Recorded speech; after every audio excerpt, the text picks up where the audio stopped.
Lembaga Survei Indikator Politik Indonesia merilis hasil tingkat kepuasan masyarakat atas kinerja Presiden Jokowi yang menunjukkan tren penurunan.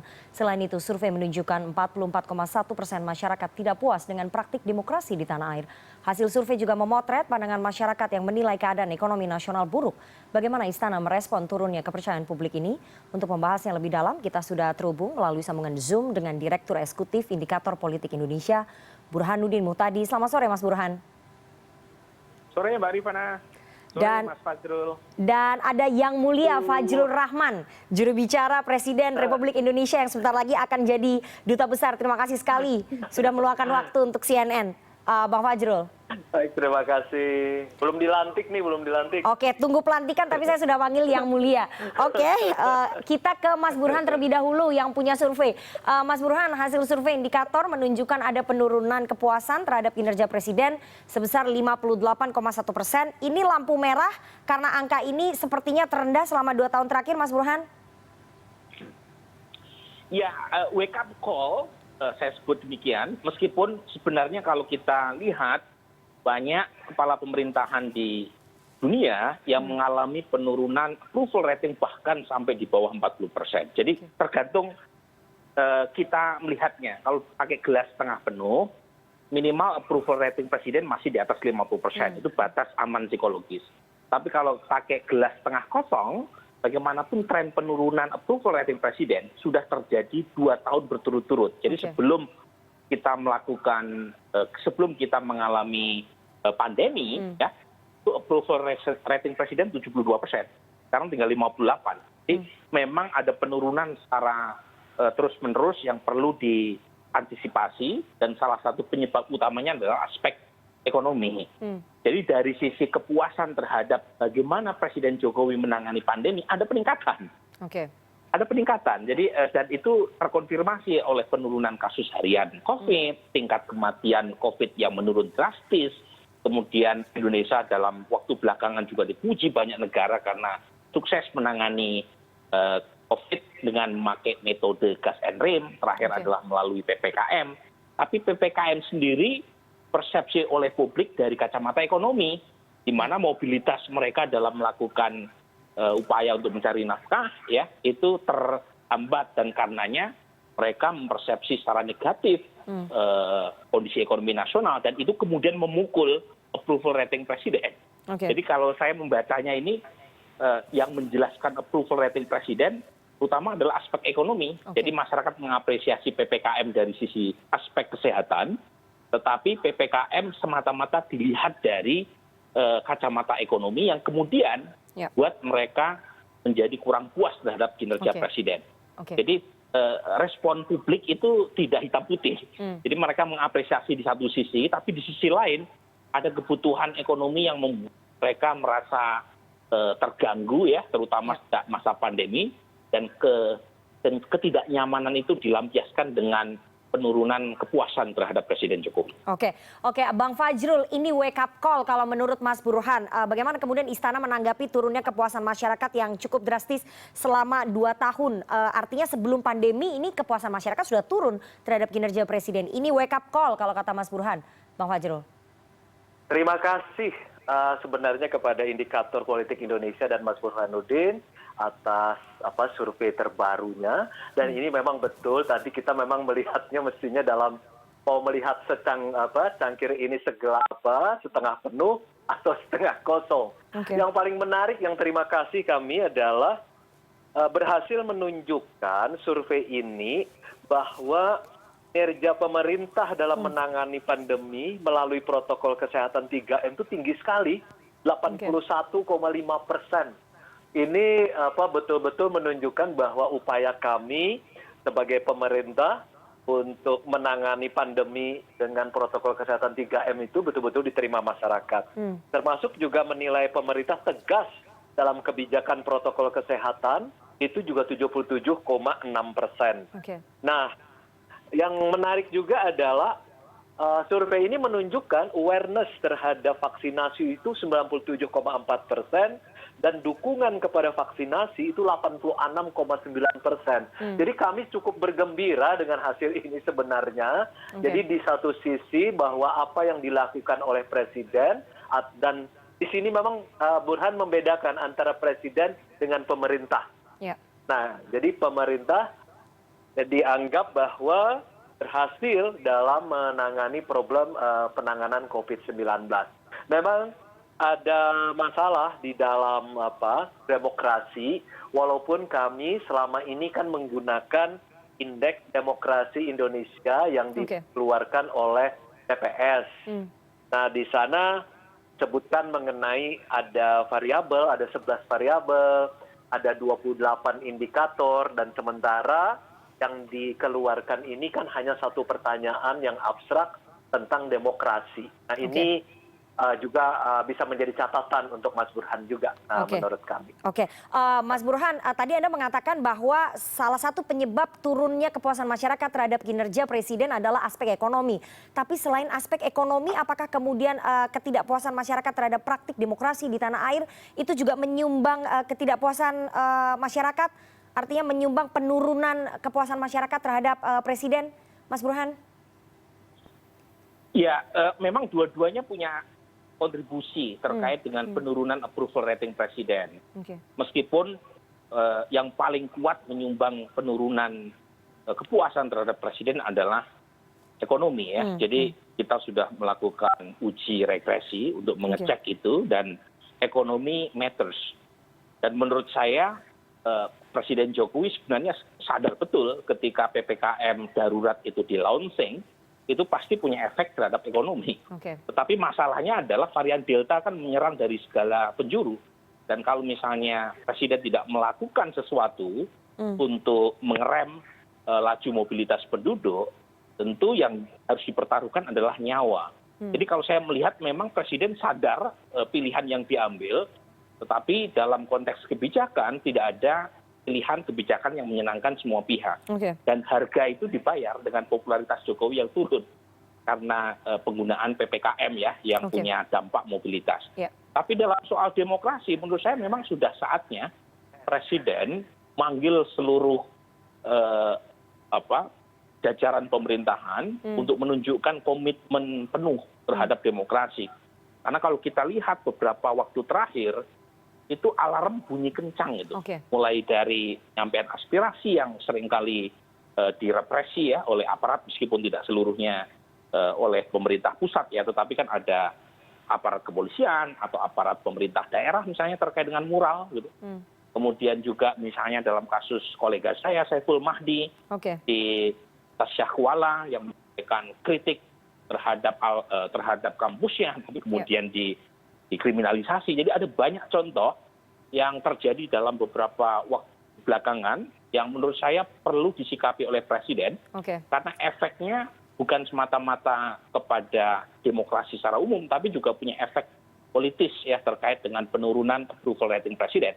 Jadi menurut saya salah satu bukti atau salah satu pertaruhan untuk menunjukkan komitmen itu adalah bagaimana Presiden Jokowi menunjukkan komitmennya, keberpihakannya untuk merevisi pasal-pasal karet dalam Undang-Undang ITE. Jadi kalau misalnya dua itu bisa dilakukan, satu penanganan ekonomi, ya, karena kita tahu ekonomi banyak menjadi hajat hidup orang banyak. Yang kedua adalah demokrasi. Saya yakin approval rating Presiden mengalami recovery. Mas Fajrul, Bang Fajrul, ini adalah alarm demokrasi begitu menurut Mas Burhan, bahwa sudah saatnya Presiden menunjukkan komitmennya bahwa Presiden memang peduli terhadap hal-hal yang berkaitan dengan praktik-praktik demokrasi, karena hasil surveinya Mas Burhan menunjukkan ada 44,1% masyarakat yang tidak puas dengan praktik demokrasi di tanah air. Istana mengakui bahwa praktik demokrasi kita tidak berjalan baik-baik saja di era periode keduanya Pak Jokowi karena indeks demokrasi kita juga menurun, Bang Fajrul. Nah, sekali lagi kalau terkait dengan demokrasi ini kita mesti, tadi Burhan sebenarnya lebih banyak berpendapat mengenai soal kebebasan berpendapat, kemudian juga terkait dengan kebebasan dari diskriminasi, mungkin seperti itu. Tapi beberapa variabel yang lain sebenarnya tetap membaik di kita. Tapi memang secara umum diakui oleh BPS memang terjadi penurunan, terutama terkait dengan kebebasan berkeyakinan itu terjadi masalah di Indonesia. Apalagi kalau kita mau melihat indikator-indikatornya. Jadi menurut saya memang soal demokrasi ini memang harus dicek ini soal variabelnya dan kemudian indikator-indikatornya supaya masyarakat juga ketika menjawabnya lebih mudah mungkin. Karena yang ditanya ini kan demokrasi, jadi abstrak banget begitu ya kalau kita tidak terjemahkan. Kemudian yang kedua juga terima kasih, ini kan di dalam survei ini tingkat kepercayaan kepada lembaga presiden itu masih tinggi, yaitu 82%, tinggi sekali. Nah memang Burhan tampaknya memisahkan antara lembaga kepresidenan, kemudian juga pemerintah, dan kemudian membedakan dengan Pak Jokowi. Jadi tampaknya ada 3 ini persoalan. Ini jadi yang pertama tentang lembaga kepresidenan, kedua tentang pemerintah, dan yang ketiga tentang presiden. Walaupun kalau dikaitkan dengan ekonomi, di sini di survei ini persepsi tentang ekonomi nasional sebenarnya mengalami peningkatan ya Mas Burhan, karena perlahan ya sejak awal pandemi sebesar 8,9% publik menilai ekonomi nasional baik, saat ini sudah meningkat 16,8%. Itu cukup baik. Oke, Bang Fajrul. Dan pada awal pandemi Maret 2020, 81% publik menilai ekonomi nasional buruk. Sekarang menjadi 44,2%. Jadi tampaknya tindakan pemerintah di bidang kesehatan, perlindungan sosial, dan pemulihan ekonomi sudah menunjukkan hasil dan ini ditunjukkan oleh survei dari indikator Bang Fajrul. Indonesia. Oke. Jadi ini kalau Bang Fajrul, maaf saya harus potong, saya mau tanya. Mungkin kalau ekonomi ini akan terus membaik, kepercayaan terhadap terhadap Pak Jokowi membaik, terhadap pemerintah juga makin membaik, dan terhadap lembaga kepresidenan juga makin membaik. Oke, Bang Fajrul, saya mau tanya, apa yang disampaikan oleh Mas Burhan ya soal adanya tadi pelaporan aktivis terkait dengan kritik di media sosial, kemudian penghapusan mural, kemudian ada presiden yang diam saja, tidak mengambil langkah soal menyelamatkan 56 pegawai KPK yang tidak lolos TWK. Apakah itu bukannya bentuk-bentuk tidak adanya keinginan presiden dalam menegakkan praktik-praktik demokrasi, Bang Fajrul? Nah ini yang sebenarnya saya baca survei ini tidak secara langsung menunjuk yang ditanyakan itu. Jadi karena memang tidak menunjuk misalnya kepada kalau indeks demokrasi Indonesia yang miliknya BPS itu ada 28 indikator yang mereka persoalkan. Kemudian ada sekitar 11 variabel dan ada 3 aspek yang terkait dengan kebebasan sipil, hak-hak politik maupun lembaga demokrasi. Nah, ini pertanyaannya memang cuma satu aja. Jadi saya tidak bisa menjawab apa yang ditanyakan tadi secara langsung menunjuk kemana pertanyaan demokrasi itu. Nah, tetapi terkait dengan soal mural, soal yang saya tentang Suroto, nah presiden kan langsung bertindak ya. Suroto langsung dipanggil ke istana, kemudian presiden langsung memanggil Kapolri dan segera Kapolri membuat pedoman bagaimana menangani problem unjuk rasa. Karena presiden tuh tegas kok bahwa yang namanya unjuk rasa, yang namanya mural, itu bagian dari kebebasan berekspresi, kebebasan berpendapat. Dan tugas negara atau pemerintah itu adalah melindungi dan mempromosikan. Termasuk berunjuk rasa sebenarnya itu dilindungi Undang-Undang 998. Baik, kita nanti akan lanjutkan Bang Fajrul. Presiden mengawasi ini dan mempromosikan dan melindungi. Oke, kita nanti akan lanjutkan perbincangan kita. Jangan kemana-mana, tetap bersama kami di CNN Indonesia Newsroom.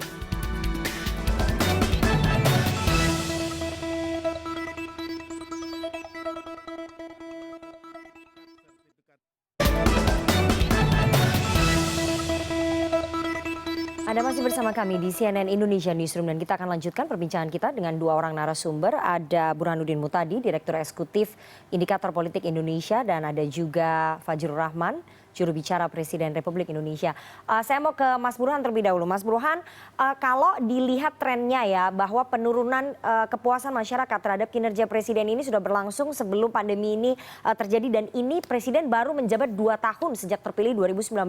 Apakah kemudian itu lazim terjadi di periode kedua kepemimpinan seorang presiden yang terpilih pada periode kedua? Ini seperti semacam kutukan periode kedua begitu Mas Burhan? Enggak, penurunan kinerja presiden itu terjadi setelah pandemi. Jadi sebelum pandemi itu masih 70%, Rifana, itu tinggi sekali. Jadi bulan Februari 2020, approval rating presiden masih mencapai angka 70%. Nah, selama 1,5 tahun terakhir memang mengalami penurunan. Jadi penurunan utamanya itu karena faktor pandemi, lebih-lebih impact ekonomi pandemi yang menyebabkan approval rating presiden turun. Jadi dan lagi-lagi kita harus melihat secara lebih utuh ya. Jadi kalau Anda bandingkan dengan Brazil, dengan Meksiko, itu approval presiden Brazil, misalnya orang seperti Jair Bolsonaro, itu rendah sekali. Kemudian presiden Meksiko, Donald Trump. Jadi kalau Anda bandingkan secara lebih luas, sebenarnya approval presiden 58% itu masih cukup besar. Meskipun, saya kasih catatan, ini tren turun belum berhenti sejak Februari 2020. Nah, itu yang saya sebut sebagai wake up call. Karena kalau sampai turun di bawah 50%, itu sudah di bawah ambang batas psikologis. Dan sudah sewajibnya pemerintah, termasuk Presiden Jokowi sendiri, melakukan banyak hal. Karena kalau sampai di bawah 50%, itu repot untuk menggulirkan kebijakan. Jangankan kebijakan yang buruk, kebijakan yang baik, kalau misalnya approval ratingnya di bawah 50%, itu akan ditolak oleh publik. Nah, ini yang patut untuk diwaspadai ya oleh pemerintah. Oke, Bang Fajrul, bagaimana kemudian mencegah agar approval rating dari presiden ini tidak turun terus seperti yang tadi disampaikan catatannya oleh Mas Burhan, supaya tidak menyentuh angka di bawah 50%, karena akan sangat membahayakan bagi stabilitas politik presiden untuk menyampaikan program-program kerjanya. Bagaimana Bang Fajrul? Tapi Burhanuddin Muhtadi sudah menyampaikan bahwa problemnya kan muncul di wilayah ekonomi sebenarnya. Tetapi dari survei ini juga menunjukkan ada tingkat kepuasan yang makin membaik dari masyarakat di wilayah ekonomi. Jadi apabila mengikuti argumennya Pak Burhanuddin, kemungkinan kalau ekonomi kan juga sudah mulai membaik ya. Sudah mulai membaik pada saat-saat terakhir ini, bahkan pada kuartal kedua kemarin, ini sudah mencapai 7,07%, misalnya seperti itu. Nah, kalau ini terus membaik, dan itu tercermin dari hasil survei ini sebenarnya, sudah mulai ada perbaikan, dan apabila ini terus membaik, dan ini juga akan meningkatkan kepercayaan terhadap Presiden Joko Widodo. Walaupun sebenarnya dalam kondisi sekarang kita bisa melihat bahwa Presiden kan kemarin mengatakan, asal untuk rakyat, asal untuk negara, saya pertaruhkan reputasi politik saya. Nah, ini mungkin gitu. Jadi beliau berhasil dalam penanganan COVID-19, dalam vaksinasi, tetapi kemudian beliau menghadapi masalah yaitu di wilayah ekonominya. Walaupun ini sudah mulai membaik. Nah, ini yang menurut saya juga menunggu lembaga survei yang lain. Kemarin waktu Juni itu SMRC itu 75,6% misalnya, seperti itu. Nah, ini juga pasti kita akan lihat setelah PPKM juga bagaimana perubahan dari lembaga survei yang lain. Jadi pada intinya kami berterima kasih atas survei dari Indikator Politik Indonesia sebagai wake up call, dan juga kekurangan ini akan menjadi evaluasi untuk perbaikan ke depan. Tapi survei ini juga menunjukkan bagaimana kami harus bekerja. Salah satunya adalah memperbaiki bidang perlindungan sosial dan pemulihan ekonomi. Bukan hanya pelindungan ekonomi saja, sebetulnya bukan hanya soal aspek ekonomi saja. Bang Fajrul, ini ada pertanyaan yang harus saya tanyakan kepada Anda sebagai juru bicara Presiden Republik Indonesia. Karena hari ini ada demo besar di KPK yang digalang mahasiswa BEM seluruh Indonesia untuk meminta Presiden turun tangan, menyelamatkan 56 pegawai. Apakah kemudian Presiden akan bersikap turun tangan karena ini bagian dari menyelamatkan praktik demokrasi, Bang Fajrul? Terkait dengan unjuk rasa, itu kan dilindungi oleh Undang-Undang 998 tentang kebebasan untuk menyatakan pendapat di depan umum. Saya berharap saja bahwa mereka hak konstitusionalnya dilindungi oleh negara, kemudian juga melalui undang-undang, tetapi tolong dibaca undang-undang tersebut, karena di sana ada yang harus melapor, kemudian kapan harus berhenti, dan segala macam. Jadi pemerintah atau negara melindungi hak konstitusional mereka. Kemudian terkait dengan KPK sendiri, tentu sebagai lembaga independen, mereka akan menyelesaikan urusan mereka sendiri. Seperti itu. Artinya Presiden belum mau turun tangan ya, Bang Fajrul, itu yang bisa saya tangkap dari pernyataan Anda tadi. Karena KPK harus menyelesaikan persoalannya sendiri, KPK begitu ya? lembaga independen. Oke. Terima kasih sekali dua orang narasumber yang sudah bergabung sore hari ini. Ada Direktur Eksekutif Indikator Politik Indonesia, Burhanuddin Muhtadi, dan juga Bang Fajrul Rahman, juru bicara Presiden Republik Indonesia. Sehat selalu Bang Fajrul dan juga Mas Burhan. Terima kasih Burhan.